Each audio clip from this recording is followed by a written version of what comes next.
From the studio of Blackwater Media in the great city of Atlanta, I'm Dr. William Lester. Welcome to Blackwater Media's Africa Files.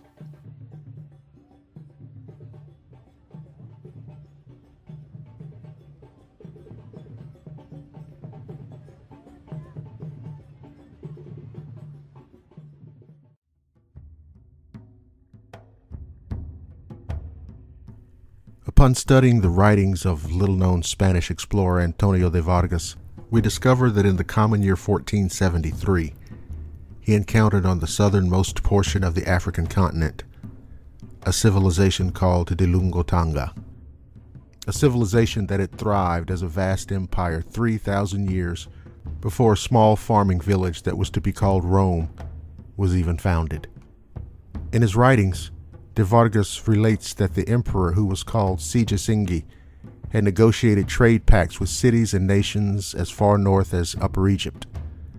The ever-expanding borders of this empire were guarded by one of the finest armies in the ancient world. But de Vargas also speaks of a superstition held by the inhabitants of Dilungotanga, a tale that speaks of a creature inhabiting an island just beyond the shores of the empire. A creature so large and terrible that its name in the Tongan language could only be translated as dark horror. They called it Golentor. Further, de Vargas relates in his journal that, quote, in fact, Tongan lore is filled with stories that describe islands where beasts from before the age of man dwelt, where creatures like Golentor existed in a perpetual prehistoric age. Whether or not such animals actually exist is difficult to ascertain. There is no doubt, however, that these people do believe that they exist. The journal here is indecipherable, and then it says, "We plan to find this island and discover if this creature really exists." No date is given for that entry. My best estimate would place it around the early autumn of 1473. Moreover, there are no known journal entries by de Vargas after this. Many have speculated, present company excluded, that he was killed by Tongan mercenaries when fearful priests learned that he was going to attempt to find the island. I have found little evidence to support this. I believe that de Vargas went in search of the island and in fact found it. It is what he discovered there that not only forced the hand of the Catholic Church, which subsequently removed him from the historical annals, but it cost him his life as well. You see, de Vargas discovered things about Africa and the antiquity of its myriad cultures. He knew that early Tongan magi had charted the course of planets and the position of stars 1,000 years before the European left the caves. He knew that art, trade, and warfare were all commonplace occurrences along the Matende River Delta when brutish clans were raiding each other with clubs and crude spears across the European interior. He knew these things, and he knew about the existence of creatures that were thought long gone.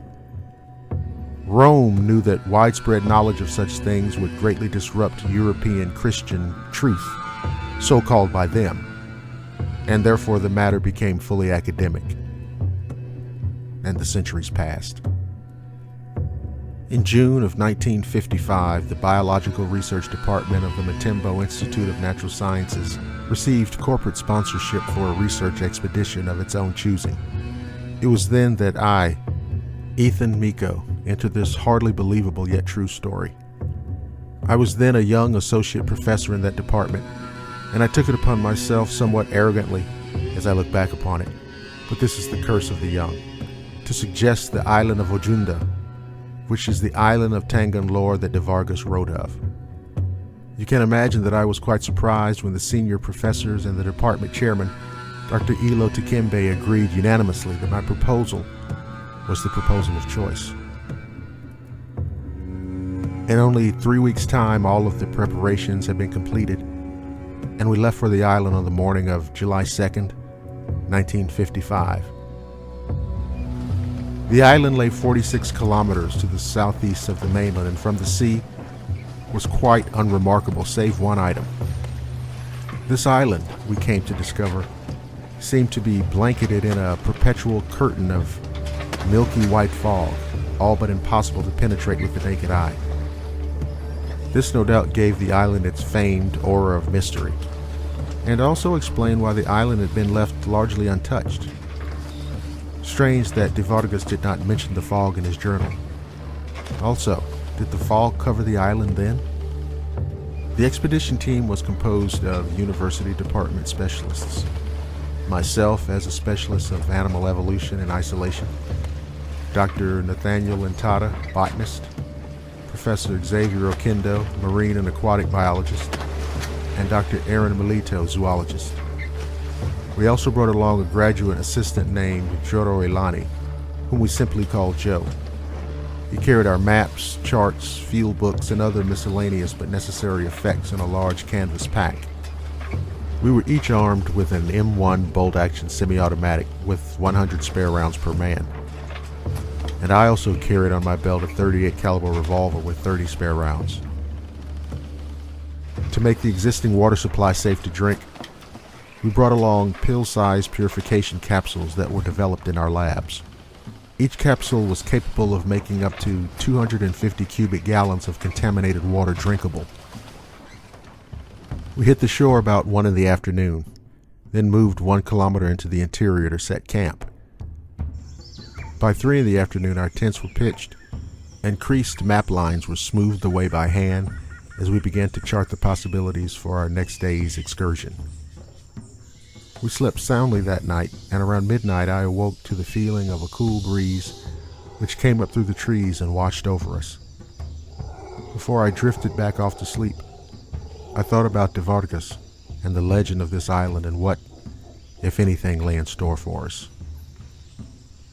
When we awoke, the sun was shining brightly, and in less than half an hour, we were ready to head out. We moved east, deeper into the interior, and the heat became nearly intolerable. We took water samples first, and found that our purification capsules would adequately decontaminate the water. The buttress growth was tremendous. Ferns, mosses, and bromeliads were everywhere. The lianas wound around nearly every tree, but Dr. Lentada noticed that they were somewhat uncharacteristic in that they didn't form loops and knots as they grew towards the sunlight. They grew, it seemed, as straight as an arrow up into the canopy. Dr. Lentada surmised that since the lianas had developed in this remote environment, their photosynthetic processes were unique to this island. We noted that the majority of animal life on the island was either amphibian or reptilian, though we did notice several species of birds flying high overhead. Again, we attributed this to the island's isolated tropical disposition. We cataloged dozens of varieties of lizards, snakes, and even a strange gargantuan aquatic combination of the two, which we named Taurodon, in homage to a mythical beast of which it reminded us. Each of us marveled at the bizarre path that evolution had taken in this strange place. It was then that a horrible shriek from overhead nearly jolted us from our senses. Its size was immense, for as it passed, its body blocked out the sun. In a moment of fear and panic, we each scrambled for a safe vantage point. Joe was able to get a good camera angle of the creature, and after the photo was developed back at camp, we each agreed that the animal's wingspan was an astounding 350 feet. We decided unanimously to name the creature Kangamato, after the winged terror from Kionde mythology. We then knew that at least part of what de Vargas wrote about could be confirmed. There were creatures thriving on this island that were completely unaffected by the laws of evolution and extinction as we knew them. It was more than just a little humbling to know that our entire concept of the origins of life and its development on this planet had been turned completely upside down. Our first summation was that these animals were remnants from the age of dinosaurs, which was thought to have ended 65 million years ago. But as we looked closer at the fossil evidence on this island, we concluded that these creatures actually dated from a far earlier period than the dinosaurs, from a far deeper strata. Just imagine an entire assortment of amphireptilian creatures of enormous size appearing on the Earth sometime between the appearance of the first land animals and the rise of the dinosaurs. What we had there, in essence, was a pre-Mesozoic page from a lost chapter in Earth's distant past. As a scientist, I was spellbound, and the others were perhaps even more so, for they were much more experienced in each of their respective fields than I. But we all saw the same magnificent clarion opportunity for scientific discovery. And then the ground shook. We all thought that what we were experiencing was an earthquake, for there was considerable seismic activity in this region. But as we listened, we found that the pounding had a rhythmic quality, about 6 seconds apart, and coming closer and closer to our position. We all looked around but saw nothing. Still, whatever it was coming closer. Then we saw it, about 300 yards to the west. It was enormous, at least 150 feet tall, at least. We were all at once filled with a sense of a bewildering combination of total horror, but also magnificent wonder. As it stood there, it raised its nose into the air and almost certainly caught our scent. Its color was cast in a light gray, and its eyes were an impossibly deep, unfathomable black. Each of us knew somehow instinctively, and without reservation, that this was the creature Golentur that de Vargas spoke of. It was somewhat reminiscent of a tyrannosaur species that could have developed here. Its size alone would be the obvious difference, being at least 5 times the size of any tyrannosaur remains ever found. There were, however, other variations. The head was squared off to the back and at the base of the neck, and there began a row of fearsome, spike-like protrusions that ran the entire length of the back down to the tip of the tail. But the real surprise came next. From the creature's mouth came what appeared to be some kind of energy ray, a blue beam of energy that reduced a clump of palm trees to a heap of smoldering ashes. We knew that we had been spotted, and that eventually the creature would have our range. We opened fire. We knew that we had no chance of killing such a creature with guns, for we thought that perhaps the gunfire alone might sufficiently disorient the monster enough for us to find safety. Luckily, the gunfire confused the thing, and it moved off away from us. We had seen enough. What we had seen validated de Vargas' writings and more. Dr. Melito suggested that we leave the island immediately, telling no one of what we'd found, and return at a later date to do a more in-depth research and observation. With the data that had already been compiled, future funding would be the least of our worries. As we sailed back to the mainland, I looked back at the island, which was slowly enveloped in its ancient mysterious shroud. As it faded from sight, I wondered if men should have ever seen what we saw. I wondered if de Vargas had asked himself that same question. Then, suddenly, I became overcome by a feeling of such dread that this pen can scarcely do it justice. Suffice it to say, the world will soon come closer to the brink of annihilation than it's ever been. Closer than man has ever thought possible. Very soon.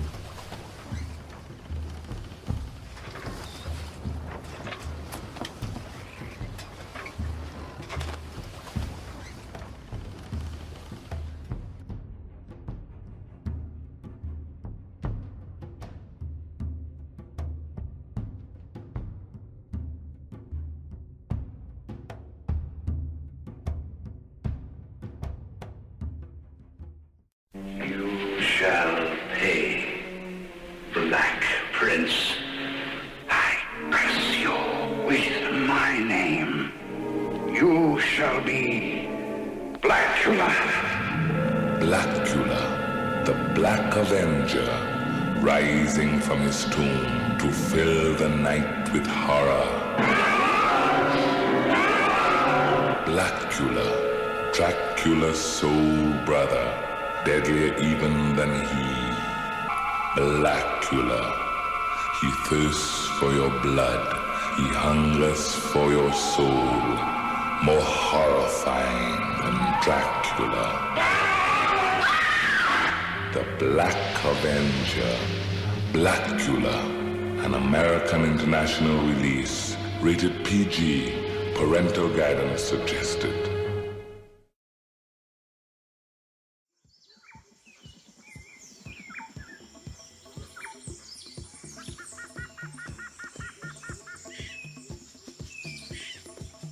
Africa is a land rich in beauty and history.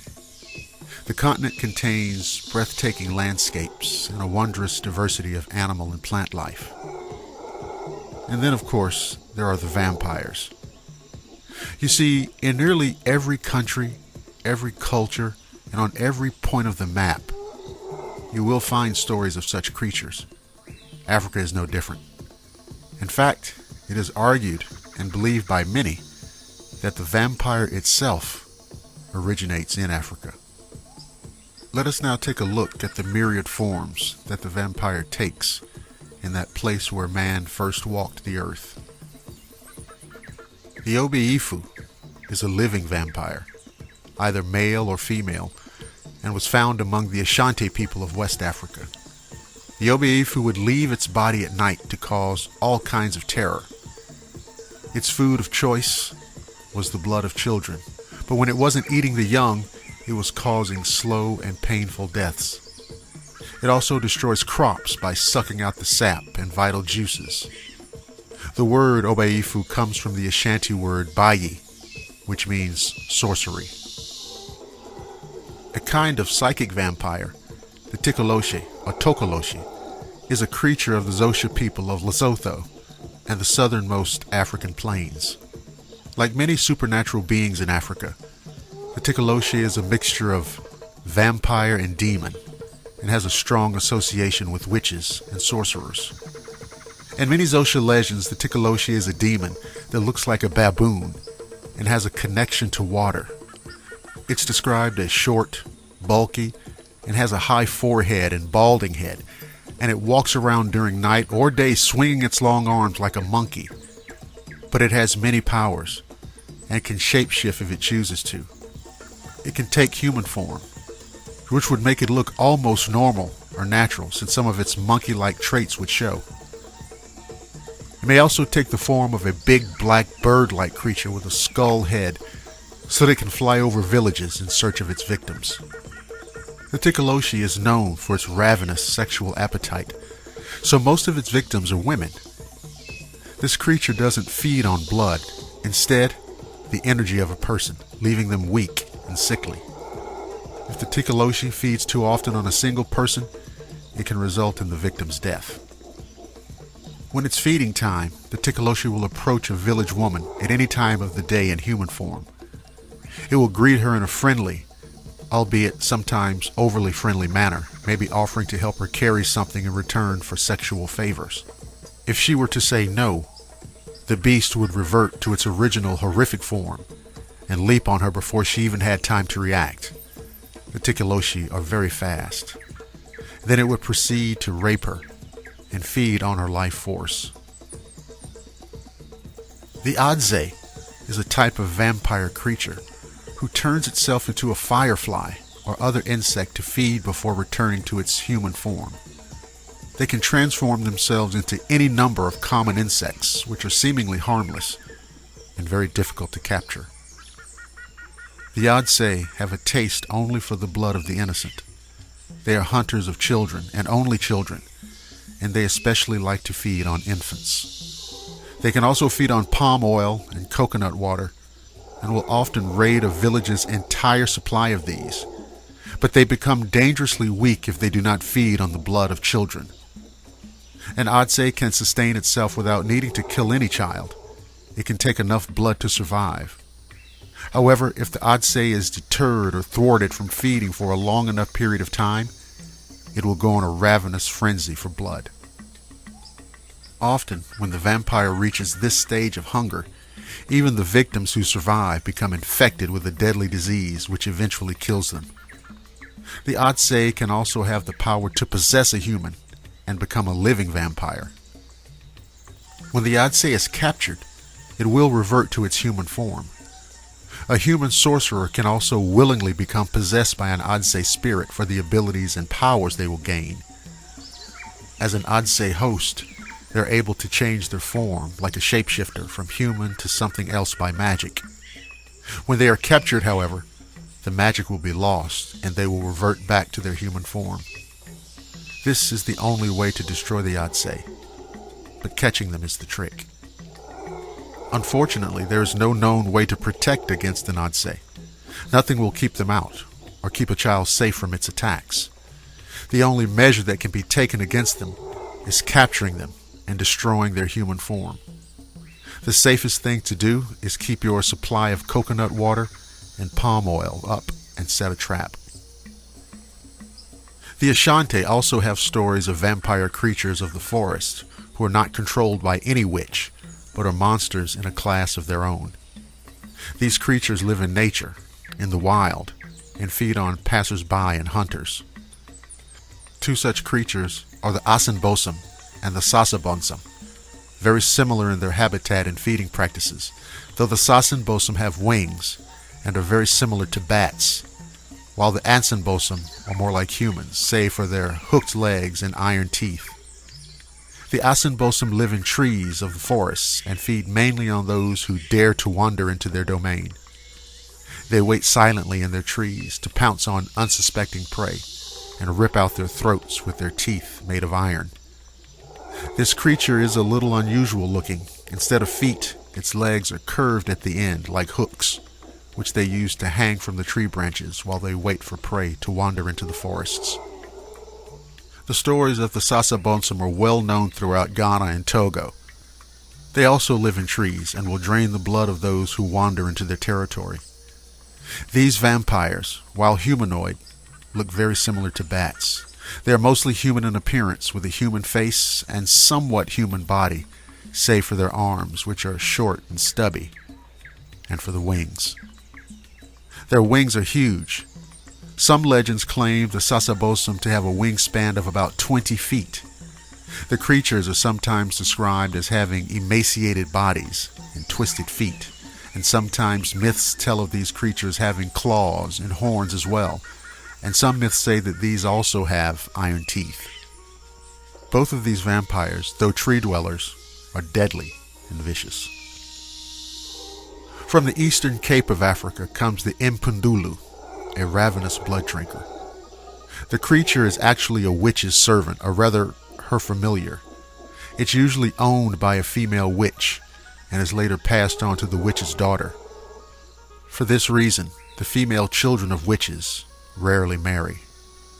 The Impundulu is a merciless killer. Entire families and herds of cattle were completely wiped out as the familiar sucked down the blood of each victim. But if the blood loss didn't kill them, it was the wasting disease caused by the Impundulu, or sometimes it left you with a horrible cough and the inability to have children, a condition known as ifika. But in rare cases, the victim got a quick death.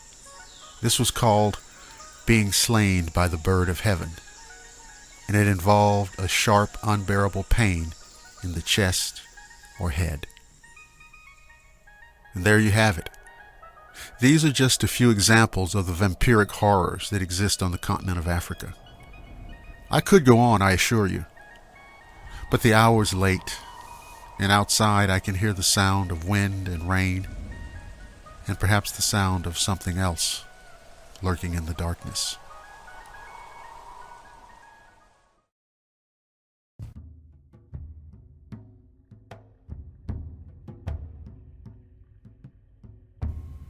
Within the folklore of the Ashanti people in Ghana's Gold Coast region, a figure emerges.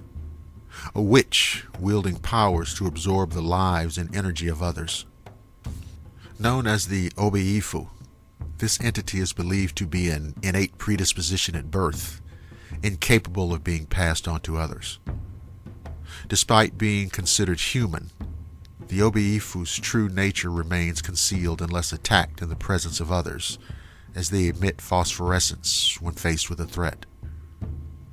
Practitioners of this form of witchcraft are recognized by their furtive glances and an unusual fixation on food.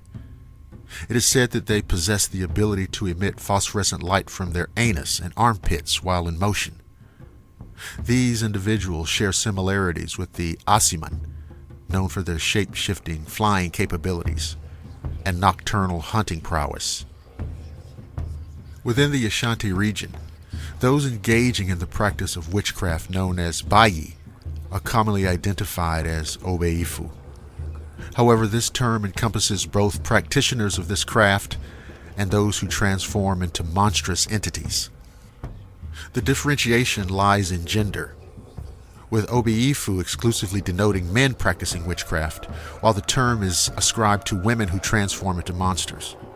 The phosphorescent nature of Obeifu has led to beliefs connecting them to African vampire shamans. Although it's commonly referred to as a vampire, the Obeifu differs from the European version of this creature. It's regarded as an evil witch who feeds off the despair and fear of people. This witch is known by other names: Asanbosam, Obeifu, and Asiman. Driven by an insatiable appetite, the witch departs her physical form at night as the Obeifu takes flight in search of prey, often targeting children and crops. The cacao tree, a key ingredient in chocolate, holds a particular allure for her. The extraction of a person's life energy is a prolonged process, sometimes spanning several days before the unfortunate victim succumbs. Consuming a mystical elixir crafted from vegetable and fruit juices empowers the Obeifu to morph into diverse animal shapes, leveraging these forms to carry out lethal attacks on unsuspecting individuals. In certain regions of Ghana, the ancient tradition of venerating traditional gods and spirits persists, facilitated by the guidance of a shaman. While the Obeifu is distinct from a zombie, being a living being animated by an evil spirit, its presence can be elusive within the tight-knit community it inhabits. Only a white wizard shaman, or Okamfo, is believed to possess the discernment to effectively communicate with and direct the Obeifu. The Okamfu is revered as the sole safeguard against the malevolent influence of the witch.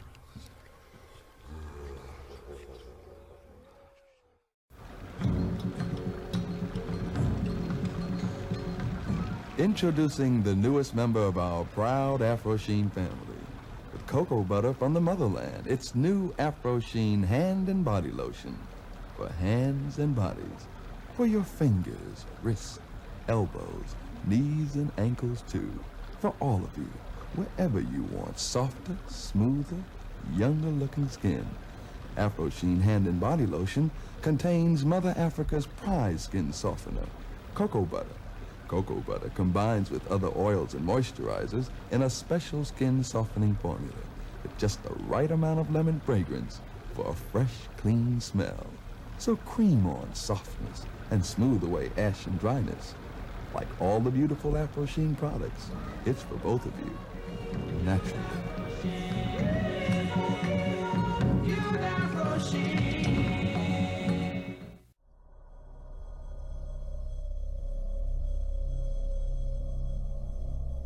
Clary Hall in Shindam, Nigeria, had been owned by a family named Sonsoro for well over 100 years.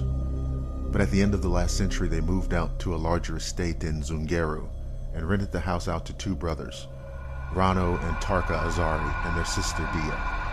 The threesome settled comfortably into the house and soon made many friends in the surrounding area. One hot day in the middle of July, the sultry air made any kind of work impossible, so the three had an early supper. Afterward, they had all sat out on the porch, relaxing in the cooler air, and watched the beautiful full moon rise and wash the lawn in silver light. After a few hours, they grew tired and went indoors, each to their separate rooms.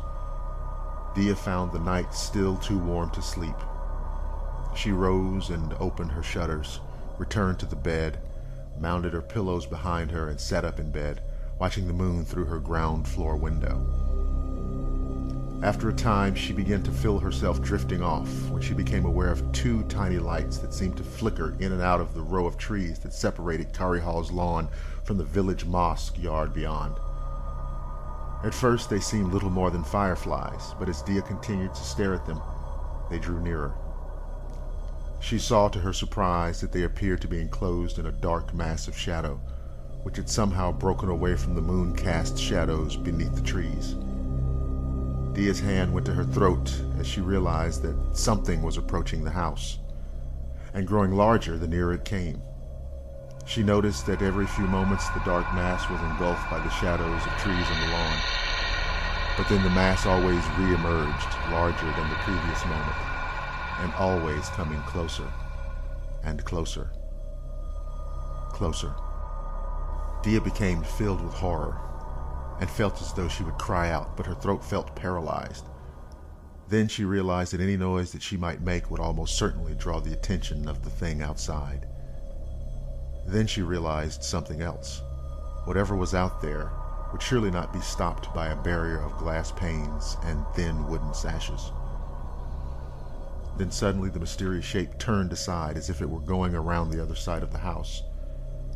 As soon as Dia determined that the menacing figure was out of sight, she leaped from her bed and ran to the hall door. But when her fingers grasped the cool brass knob, she heard a blood-chilling scratch at the window.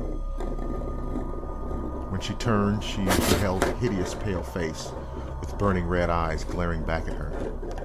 The creature began rattling the windows, which were locked from the inside. For a hopeful instant, and only that long, Dia believed that the doors might actually keep the thing at bay. But as the rattling grew into a more fervent attempt at entry, Dia resigned to the fact that escape might be a more viable alternative. She tried to open the bedroom door to flee out into the hall beyond, but the antique handle jammed, leaving her trapped in the room. The creature outside began scratching on the glass, pecking its talon-like nails on the frail panes. Then it started ripping away the lead frames which held the glass in place. Dia tried to scream, but fear would only allow a pitiful moan to escape from her lips. Then, one single diamond-shaped pane fell inward and shattered on the floor. An incredibly long, spiny finger slunk through and found the latch on the window and threw it open. Now possessed only by the most potent horror, Dia jumped from the bed to which she had retreated upon discovering the jammed door. She hoped to reach the closet, but her resolve was too little, too late. The thing exploded into the room, grabbed her by the hair with its bony fingers, and flung her down onto the bed in such a way that her head hung over the side. Then, in a moment of savage cunning, evil, and terror, the thing bit her on the throat. The stinging pain released her voice, and she at last began to scream. As she fought and struggled to push the monstrous form away from her, she could hear her brothers shouting and pounding on the door. When Rano and Tarka saw that the door would not budge, they slammed themselves against it, throwing it down by sheer force. Inside, they found their sister bleeding from the wound in her throat and unconscious. They looked outside past the open window and saw nothing. Suddenly Rano shouted, "I see him!" He pointed to the tall figure that fled from the shadows under the large Iroko. Without hesitation, he pursued it, but the creature moved incredibly fast, with long, loping strides, and leaped over the wall into the mosque yard. By the time Rano had reached the fieldstone wall, he saw nothing save the gravestones and vaults. The thing, whatever it was, had vanished into the night. Frustrated and angry, he returned to his sister's room. There he discovered that Dia had regained consciousness, while Tarka applied a damp towel to her throat wound. "We'll keep watch the rest of the night," said Tarka. "In the morning, we'll take the first train back to Ado Ikiti." "Rano," Dia shouted, "did you find out who or what attacked me?" No, Ronald confessed. It escaped into the mosque yard. But whatever it was, Tarka is right. We must leave here as quickly as possible. But Dia began shaking her head. I won't let this drive us from our house in which we've been so happy. Rano and Tarka tried to persuade her to leave, but still she refused. We've leased this house for 5 years, she said, and we've been here less than 1. We can't afford to move elsewhere while paying rent on this place. Her brothers reluctantly agreed, and next morning the local constable helped them decide when he suggested it must have been a lunatic escaped from some asylum. Then he added with great authority, he's not likely to return. So they stayed at Kari Hall, but Rano and Dia switched rooms. Dia kept her shutters closed fast at night. Both Rano and Tarka kept loaded pistols nearby. Winter came and went without incident. One night, sometime around the middle of March, Dia was suddenly awakened by a dreadful scratching at her shutters. When she looked up, she saw the same gruesome, pale, shriveled face staring back at her. She screamed as loud as she could, and her brothers dashed out of the house with their pistols drawn. Tarka spotted the creature loping across the lawn and fired. The lead ball lodged firmly into the thing's left leg, and the force of the impact sent the monster sprawling, but it quickly recovered and scrambled over the graveyard wall. But this time, Rano and Tarka reached the wall in time to see the dark figure disappear into a neglected vault. The next day, in the company of the constable and several other local authorities, the vault was opened. Inside, they discovered that all of the coffins had been smashed and their contents strewn across the floor. Only one coffin lay intact, though its lid was loose. At the constable's instruction, Rano and Tarka raised the coffin lid. Dia gasped, for lying inside was the pale and withered figure that had twice appeared and attacked her at the hall. Then further investigation revealed that the left leg of the body had been damaged by a pistol shot.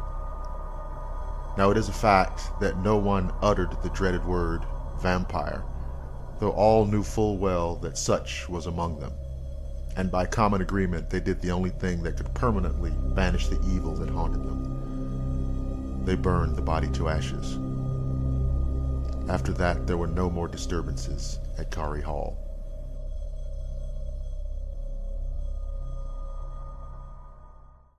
In Mali, West Africa, live a tribe of people called the Dogon. The Dogon are believed to be of Egyptian descent, and their astronomical lore goes back thousands of years to at least 3200 BCE. According to their traditions, the star Sirius has a companion star which is invisible to the human eye. This companion star has a 50-year elliptical orbit around the visible Sirius and is extremely heavy. It also rotates on its axis. This legend might be of little interest to anybody, but the two French anthropologists, Marcel Grial and Germain Dieterlen, who recorded it from 4 Dogon priests in the 1930s. Of little interest except that it's exactly true. How did a people who lacked any kind of astronomical devices know so much about an invisible star? The star, which scientists call Sirius B, wasn't even photographed until it was done by a large telescope in 1970. The Dogon stories explain that also. According to their oral traditions, a race of people from the Sirius system called the Nomos visited Earth thousands of years ago. The Nomos were ugly, amphibious beings that resembled mermen and mermaids. They also appear in Babylonian, Akkadian, and Sumerian myths. The Egyptian goddess Isis, who is sometimes depicted as a mermaid, is also linked with the star Sirius. The Nomos, according to the Dogon legend, lived on a planet that orbits another star in the Sirius system. They landed on Earth in a, quote, ark that made a spinning descent to the ground with a great noise and wind. It was the Nomos that gave the Dogon the knowledge about Sirius B. The legend goes on to say the Nomos also furnished the Dogons with some interesting information about our own solar system. That the planet Jupiter has 4 major moons, that Saturn has rings, and that the planets orbit the sun. These were all facts discovered by Westerners only after Galileo invented the telescope. The story of the Dogon and their legend was first brought to popular attention by Robert K.G. Temple in a book published in 1977 called The Sirius Mystery. Since writer Ian Ridpath and astronomer Carl Sagan made a reply to Temple's book suggesting that this modern knowledge about Sirius must have come from Westerners who discussed astronomy with the Dogon priests. The priests then included this new information into the older traditions. This in turn misled the anthropologists. Though far-reaching, this is a possibility considering Sirius B's existence was suspected as early as 1844 and seen through a telescope in 1862. It doesn't, however, seem to explain a 400-year-old Dogon artifact that apparently depicts the Sirius configuration, nor the ceremonies held by the Dogon since the 13th century to celebrate the cycle of Sirius A and B. It also doesn't explain how the Dogons knew about the superdensity of Sirius B, a fact only discovered a few years before the anthropologists recorded the Dogon stories. It is also important to remember that although many parts of the Dogon legends seem to ring true, other portions are clearly mistaken.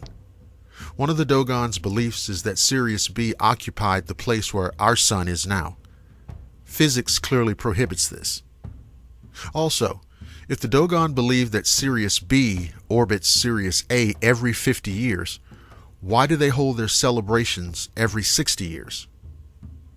Sirius A is the brightest star in our sky and can be easily seen in the winter months in the northern hemisphere. Look for the constellation Orion. Orion's belt are the three bright stars in a row. Follow an imaginary line through the three stars to Sirius, which is just above the horizon. It's bluish in color. Sirius is only 8.6 light years from Earth. Astronomer W. Bessel was the first to suspect that Sirius had an invisible companion when he observed that the path of the star wobbled. In the 1920s, it was determined that Sirius B, the companion of Sirius, was a white dwarf star. The pull of its gravity caused Sirius' wavy movement. White dwarfs are small, dense stars that burn dimly. Sirius B is in fact smaller than the planet Earth. 1 teaspoon of Sirius B is so dense that it weighs 5 tons. So, did alien fishmen pay a visit to ancient Earth and give the Dogon their knowledge? Or was the Dogon's culture contaminated by Western visitors? Or could the Dogons have had ancient technical or non-technical means to find this information out? Or is the whole thing just a matter of coincidence? The question may be settled as larger and more powerful telescopes take a look at the Sirius system. According to the legend, there is a third star, Sirius C, and it is around Sirius C that the home planet of the Nomos orbits. Most scientists do not consider any part of the Sirius system a prime candidate for life, though. When Temple first issued his book in the 1970s, there was no solid evidence of a Sirius C.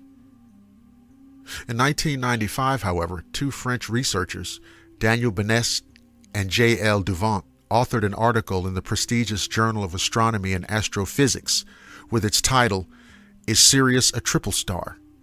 and suggested, based on observations of motions in the Sirius system, that there was a small third star there. They thought the star was probably of a type known as a red dwarf and only had about 0.05 the mass of Sirius B. So has the home star of the Nomos been discovered? Or is this just another strange coincidence? Hopefully, time will tell. For the past 30 years, the United Negro College Fund has helped 500,000 black students change the course of their lives at UNCF colleges. Thousands have become doctors, engineers, and teachers, perhaps changing the course of your life. But today, there just isn't enough money. And tomorrow... We're sorry, but this course has been canceled. Please, don't let this happen. Support the United Negro College Fund.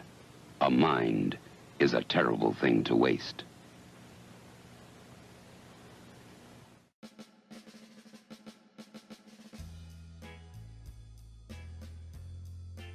You're listening to the Blackwater Media Radio Network, the finest in digital audio entertainment. This is Blackwater Media coming to you from the great city of Atlanta.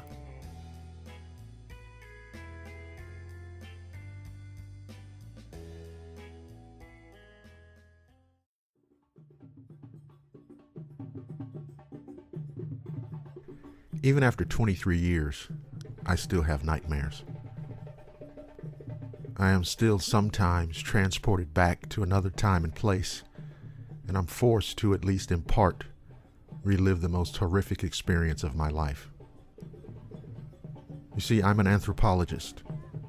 I was educated a certain way.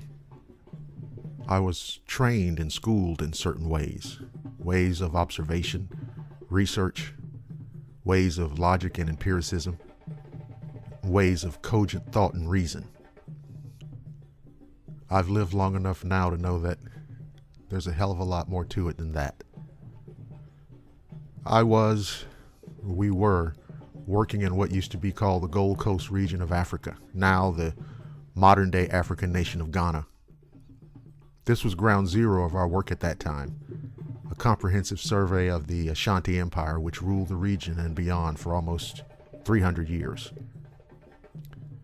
You've got to understand, these lands were ruled by a series of great African kings. That empire fell to British rule late in the 19th century, but after years of relentless uprisings and rebellions, the Ashanti Kingdom was restored to self-rule in 1935. The excited curiosity of our work led us, my colleague Dr. Mark Renner and I, into a section of the Asante Mountains and Lake Basumtwi near the Afram River. We were anxious to explore a series of caves that peppered the landscape, but found it strange that our usually gung-ho guides were less than excited about our plans. Nevertheless, we made it up into the hills without major issues, except for a few strange looks that we got from random passers-by.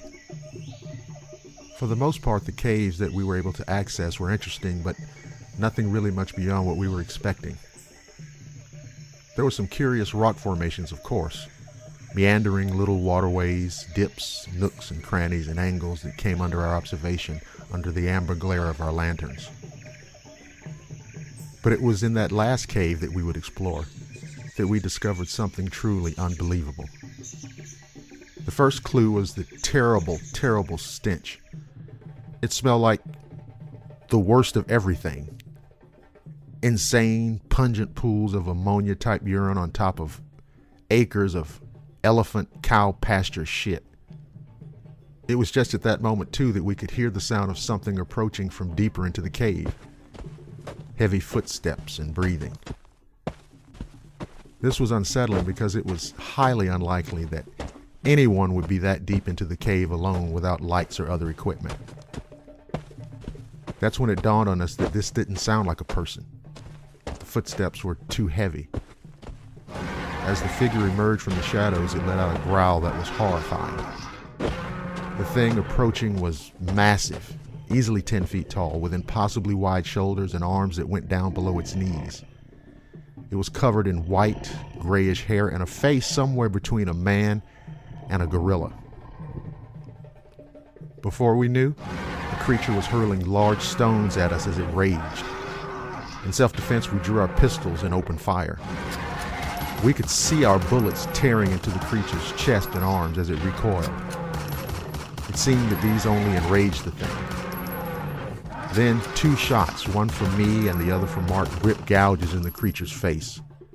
It raged in pain, touching the wounds with its massive hands. As we reloaded, the thing turned and sank back into the depths of the cave. Now, we didn't waste any time getting out of the hills and down into the villages. We'd both agreed not to say anything to any of the local officials, as they would no doubt laugh and say that we were just making up wild stories about monsters in the mountains. But one official, seeing the fear in our faces, pulled us to the side and said, "You've seen it, haven't you? You've been up into the caves and you've seen it." Mark and I looked at each other. "You don't need to say anything," the man said. "But let me tell you this. Both of you are lucky to be alive. You came face to face with the Tano giant. It's a terrible man-like beast of the caves and kills without hesitation. A year ago, a group of hunters went into the caves looking for the creature, and not one of them has been seen since. I've never spoken of this incident before now, but I will tell you, if you're a scholar, explorer, or adventurer of any sort, and your travels bring you to this region of Africa, stay out of the hills, and under no circumstances should you ever go into the caves.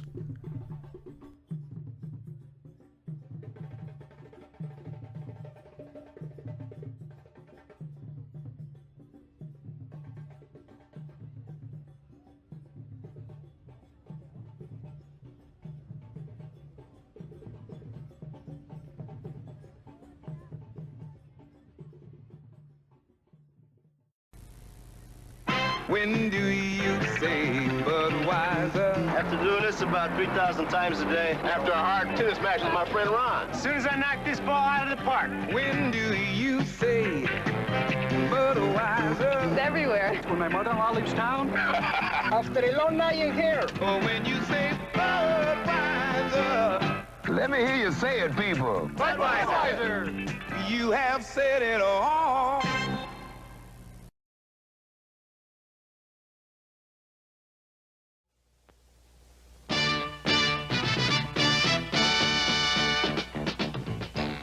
You, sir? If I wanted a Whopper and I asked you to hold the pickles and hold the lettuce, I know I'd get that fast. But would I get to hear you sing? No, sir. No? You'd get to hear us sing. Girls? Ooh, hold the pickle, hold the lettuce, special order, donuts, bread, and all we ask is that you let us serve it your way. All right. Yeah, we can fill your broad beef Whopper fresh with everything on top or any way you think it's proper. Have it your way. Hey, you got one big hit on your hands. Well, the Whopper's one big hamburger.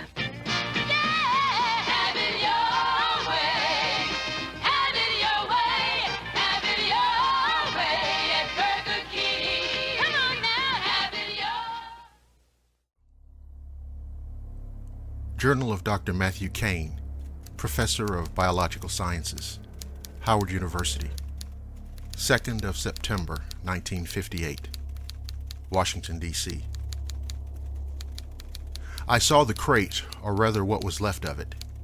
Among the splintered pieces of wood, I discerned some of the printing which confirmed a point of origin. Jamhuri ya Muungano wa Tanzania, which to translate from the Swahili is United Republic of Tanzania, along with the motto, Uhuru na Umoja, which is to say freedom and unity. But the thing was gone, and that meant the coming horror was all but inevitable. I had been against the whole thing from the beginning, even amongst all of the excitement of the discovery. One of man's distant ancestors, alive today. Yes, there'd been legends for more than 100 years about man-like ape creatures existing in the vast, dense forest of northeast Tanzania, near Mount Kilimanjaro. They thought that the tranquilizer darts would keep it sedated long enough for the ship to cross the Atlantic and then move to a secure research and observation facility in Virginia.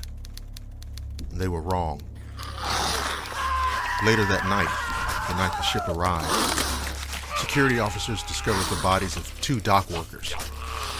They'd been savagely beaten and bore the signs of teeth marks, sharp teeth that had ripped and torn their flesh in the most hideous fashion imaginable. One man's left arm had been yanked right out of the socket, and his skull was... goddamn. His skull was all but pulverized. Blood and entrails littered the scene. You've got to understand that it's likely that this creature gave rise to both apes and men. And by this reckoning, and from what I've witnessed already, its intelligence is formidable, and in human terms, its physical strength is exponential. Jesus Christ, what can be done? As far as I know, there are at least 4 more confirmed deaths, all showing signs similar to those of the dock workers. The Department of the Interior is running things now. So officially, these will be all attributed to animal mutilations, black bear, wild dogs, whatever they can use to keep anyone from doing any deep digging, so to speak. I'm not sure what's next. Shit. I don't even know if I'm officially out of the loop. I almost hope that I am. Every time my phone rings, my heart races. And I haven't been sleeping. If the general public knew what I know, they wouldn't be sleeping either. Because it's still out there.